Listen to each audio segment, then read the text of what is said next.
Awesome. So let's talk about the next part. This next part's probably the sort of, let's call it a little bit challenging, but not really. Not really. We've been talking about sort of ideas, and we've gone into breakouts, and we talked about lead gen, we talked about lead nurture, we talked about conversion and delivery.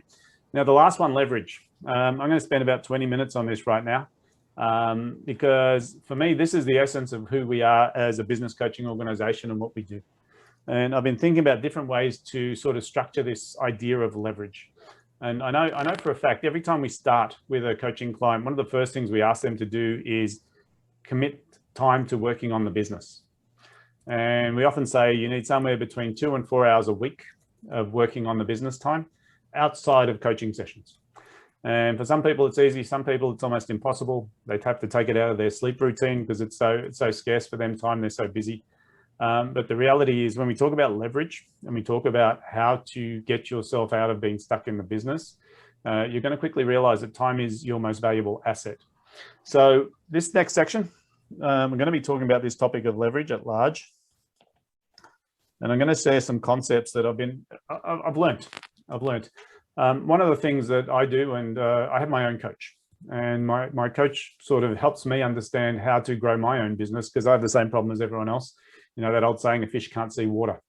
And so when we look at any business, and it doesn't matter who you are, what size you are, leverage is really about, by definition, leverage is how do I do more with less, right? How do I do more with less? Not how do I do more with more, because that's linear. Leverage is how do I do more with less?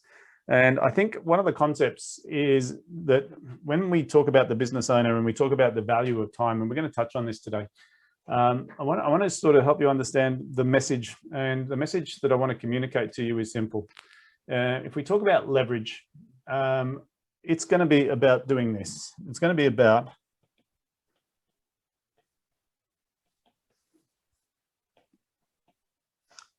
replacing yourself. Replacing yourself. Now, it's a weird concept, right? Because when we think about leverage, we say, I need to employ more people. And yes, you probably do. But I love this concept because this guy, Dan Martell, who I was listening to 2 weeks ago, he's a coach over in the States, and he's writing a book, and his book is really about how to leverage yourself out of the business. And the first thing he said is, the only people you should hire is people who take time out of your diary. The only people you should hire is people that take time out of your diary. And it was a foreign concept to me. I said, well, I don't do the marketing for my organization. I should be hiring a marketing person. Well, yes, but that's not leverage. Leverage is when I get you to free up your own time. So understanding how to get time out of your diary and how to pay someone to take those things out is very practical advice. And he talked about a few structures, and I want to talk about how that works. So let's get, you guys can see my screen, good. You can draw this. There's going to be 3 columns. And so the first column is, who do I hire? The second column is, what's the feeling that's associated? And the third column is ownership.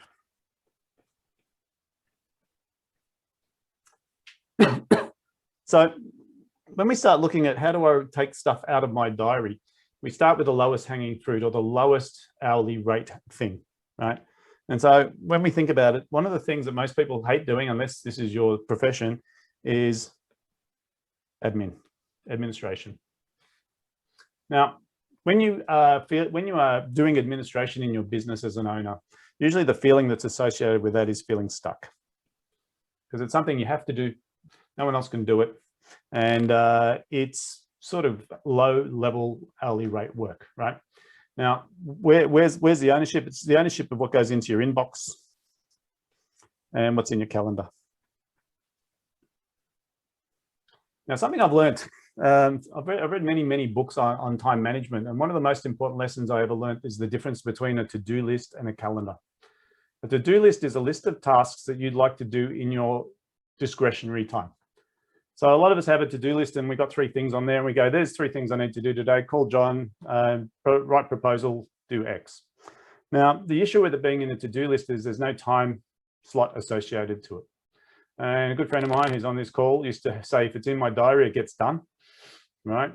And he said the distinction is that when I block a piece of time in my calendar, So if I have to write a proposal and I know it's going to take 1 hour and I put in my calendar between 10 and 11, then when 10 o'clock arrives, the alarm goes off and it gets done. So this admin thing, whatever it might be for you, if it's in your calendar, it'll get done. But here's an interesting concept I want you to think about is if you're using your calendar to drive your day, that means there should be no gaps. So that includes putting in a block of time for lunch, blocks of time for reading emails, blocks of time for meetings, blocks of time for writing proposals, blocks of time for think time. If you're working on your business, there should be blocked time to work on your business, okay? Now, if you do this effectively, your diary becomes fully committed. Now, the beauty of doing this is it's a reality check because this calendar is non-discretionary time, which means there's only X amount of hours in your day. So as an example, today started at 8 o'clock for us, and between 8 and 12, it's pretty much blocked out. I can't do anything else except for this, and same with you guys. And then between 12 and 5 p.m., there's other things that are occurring in my diary, and there's some gaps in there.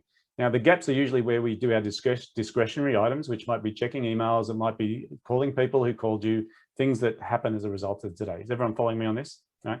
And those sort of things are, some of them are low level activities and some of them are high level. One of the concepts I want to share with you today is this notion of everything that's in your calendar has an effective hourly rate attached to it. Okay, effective hourly rate. And what I mean by that is how much can I pay someone else to do it? And when I look at admin, the average admin task is going to be somewhere between $10 and $35 an hour. 10 to 35 bucks an hour. That's what admin is, right? Then I looked through my own calendar and I said, what else is in there, right? And for me, one of the activities is what we call client success or coaching, client success.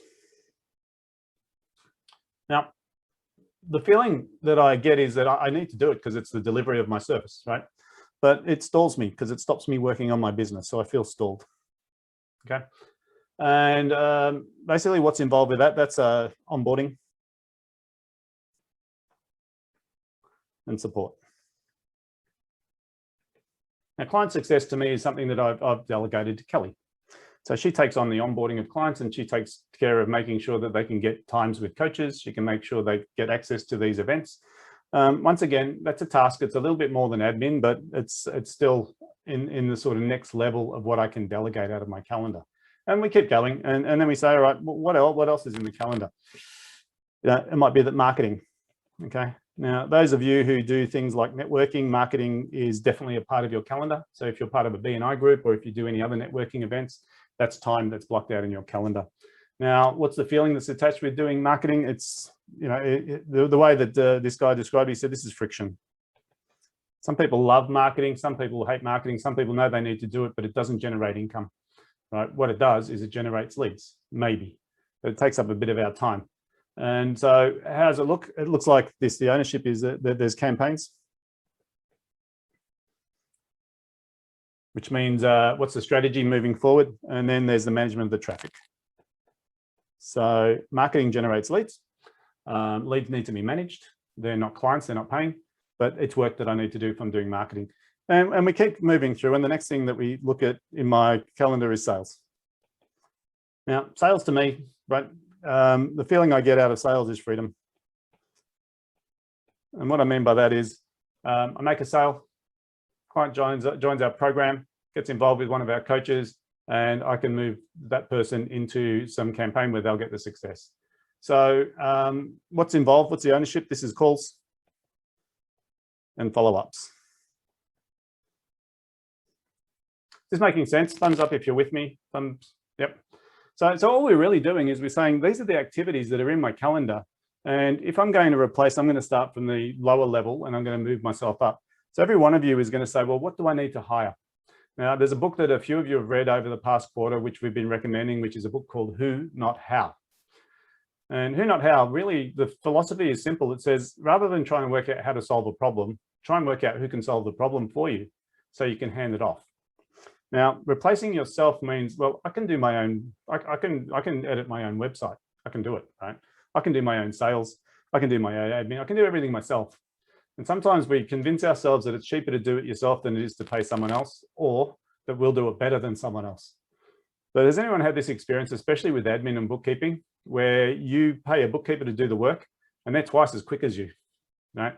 So not only do they do it faster and more effectively, because that's their profession, it takes the burden away of feeling stuck, okay? So I want you to think about what are the activities that are in your calendar that you can start replacing yourself, because they're easy things to delegate because you know how effective you are at those things, right? You can measure them already because I know how to do my own data entry because I do it. So when I delegate it, I know what my expectation is, all right? Client success, I know that onboarding is a process that we need to do. I know Kelly does a better job than me because she's focused on it, okay? So I can hand that over. Marketing has been a tougher one, but I like to initiate the marketing conversation. I like to learn about the marketing strategy. I like to try doing it myself. And when I realize that I can't, especially SEO, it's very complex, too much effort, I can get someone like Andrew, or I can get someone like Craig, who's on this call, and I can talk to them about what they can deliver. Now, if they can do a better job than me, then I'm happy to hand it off, okay?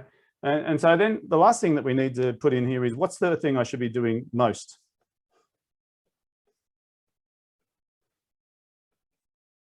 And the most important use of my time as an owner is leadership. Now, even if you're small, even if you're in that sort of cash flow category, you can outsource some things, right? You can outsource, you can get a VA, you can get a bookkeeper, you can pay a marketing company, but those companies still need direction, right? You can't just throw out the baby with the bathwater. You can't abdicate these activities. Now, leadership is exciting. It gives me flow. Well, it makes me feel like I'm doing what I'm supposed to be doing, working on my business. And flow usually shows up in things like strategy and leadership activities, right? Now, a lot of the guys today, we sort of talked a lot about the vivid vision, and we got you guys to do it as homework because you need to be clear on what your direction is for your organization. And that's really where we're trying to take this to.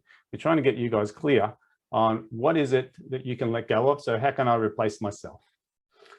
So here's my sort of comment or question to you. Leveraging your organization starts by looking in your own calendar and saying, what is the activities that I'm doing that I shouldn't be doing?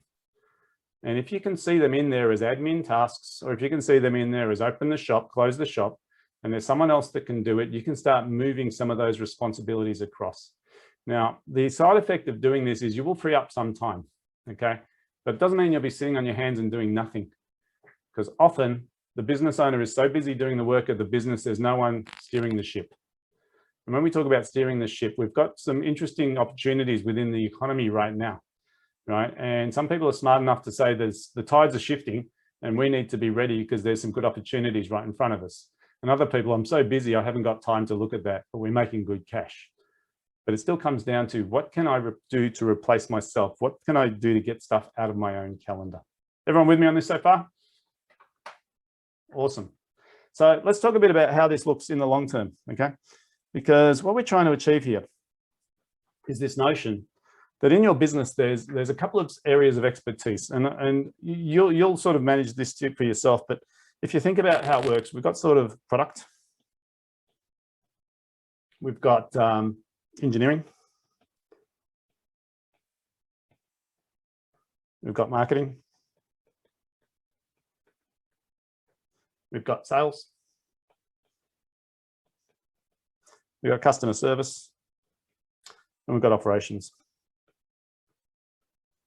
Now, each one of these is an area of a business that all of us have. Now, the biggest concern is that these things feed each other. So we need to have a product, right? And we might need to engineer it to suit the customer's needs. Then we need to market it. And then the marketing feeds sales. The sales feeds the customer service experience, which we talked about. And then someone's got to collect the money, right? And this becomes the cycle that the business has. Now, in the center of this cycle is a thing called you. And that person in the middle is usually wearing many, many hats. And I'm guessing for most of you, you're going to be in at least 3 or 4 of these circles. So you're actively involved with one part or the other of the business. And the issue I have with that is that as long as you're stuck in those circles, you're always working in the business. So the whole idea is that we need to isolate you so that you can do leadership. And that leadership has to be done by, setting the direction of the business. It needs to be about setting each one of these departments or segments of the business up so it's done without you, okay? Now, it takes time to do this, by the way. It's not a quick fix. But the thing is that if I can give someone a responsibility, which is either product or engineering or marketing or sales or customer service or operations, and I can hand over the keys and all they do is report to me that they're doing their job, I can now release myself and free up time in my calendar. All right. So this is what we're aiming to do when we talk about leverage. Leverage is about getting you out of working in the business and getting you more time working on genius time and just really being strategic. Now, some of you are already well and truly there, and it's just about how do I leverage up. But for others, it's really that I haven't got the time. I'm too busy. I'm too busy chasing leads. I'm too busy chasing sales, or I've got clients that I need to service. And when we start thinking about who, not how, we say, well, if you're too busy servicing clients, so this is a customer service section, we probably need to work out how do we delegate some of that. If you're too busy generating the leads, how do we delegate some of that? If you are the product, how do we delegate some of that? If you're chasing money, how do we delegate? So how do we get this stuff out of our calendar? Now, as we go through this, and I'm sort of just mindful of this is conceptual, this is the next concept I want to talk about. Effective hourly rate. And I'm going to get you to do some maths for me. And here's how it works. I want you to work out, just jot down in your notes, what is the revenue, or what is the revenue of your business, either for the last month or for the last year? What's the revenue of your business? So whatever that might be, let's say it's $1 million. And if it was for the last year, what I want to do is I want to work out what is the hourly rate? What is the effective dollars per hour? So the maths is pretty simple. If I pull out a calculator on 1 million, this is sort of how it works. It's $1 million divided by 52 weeks, divided by 40 hours. Gives me 1,300, do that again. $1 million divided by 52 weeks, divided by 40 hours, gives me $480 an hour. Now, it's not your real hourly rate, but it's how much per hour your business generated last year. Okay, that's how much your business generated last year per hour. Now, I need you to use that figure because the leadership position in your business, the CEO's role, the managing director's role, the general manager's role is to be responsible for the business generating $480 an hour. Here's the scary part of this. What it means is that you should not be doing any activities that are generating or cost less than that amount of money. So this effective hourly rate, okay, is how much you could potentially be worth per hour if you're at the top of your game. So let's have a look at how this looks, right? So if we did it as a graph and we had dollars per hour on the side and we had activities across the bottom, it sort of goes like this. It's an exponential curve. And admin's down here. All right, and client success in my example, client success is down here as well, client success. Because client success, I can pay someone $50 an hour to do instead of $480. And that's just on a $1 million revenue.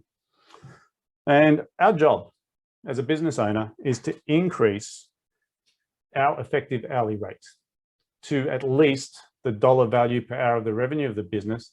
And as you do that, this will keep going.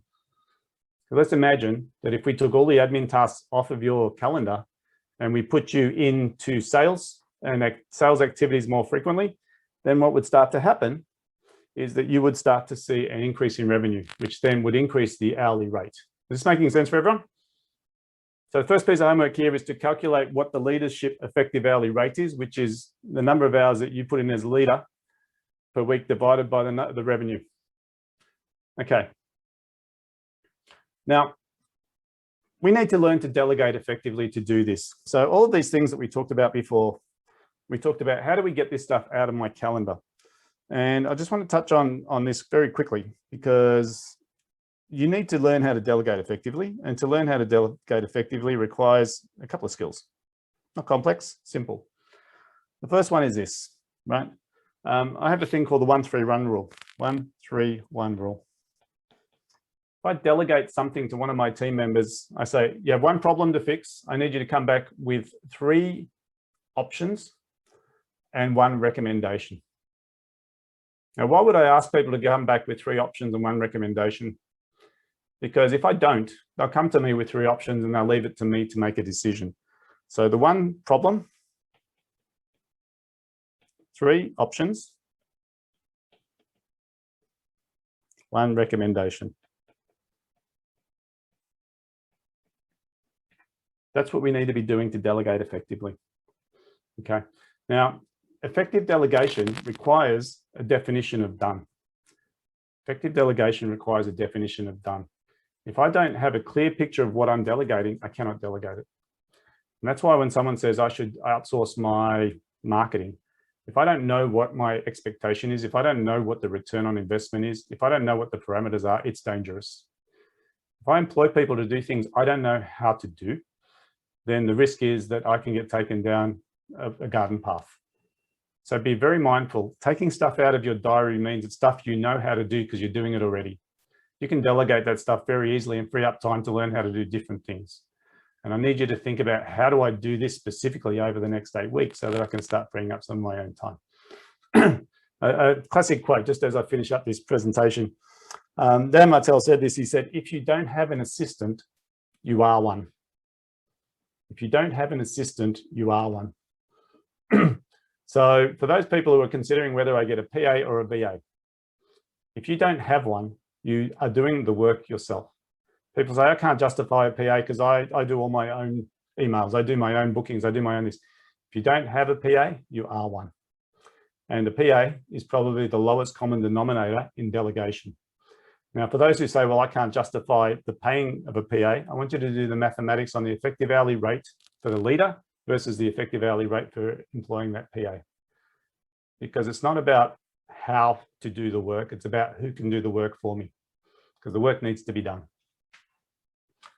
So this is a homework out of this. It's pretty simple. I want you to start being very critical about what you put in your diary. It should be full, right? Your diary should have all the activities that you do in a day in it. Then when you do that, you can start looking at the value per hour for that activity, and you can start color coding the different things in your diary. So if it's admin, just color code it red, because we know that that's under $50 an hour. If it's doing the service delivery of your product, color code it the sort of maybe yellow, and that's the hourly rate that you charge for your service. If it's leadership stuff, color code it green, because that's up in that $480 an hour activity or more. And as you start color coding things in your diary, you'll start to get some sore thumbs in there, the things that are keeping you stuck. And you need to work out, how do I hand those things over? Is that making sense for everyone? Simple piece of homework. I don't want to go into any more complex detail because it's not complex, right? The hard bit about doing this is letting go. But if you're not prepared to let go, then you're stuck. And leverage is about letting go of the things that someone else can do for you. So to let them go effectively, you need to understand what they are, work out who can do them, and delegate effectively. I just want to wrap up with some sort of thoughts, ideas, feedback into the chat box. What did you get out of this session? What did you learn out of this session? Just into the chat box.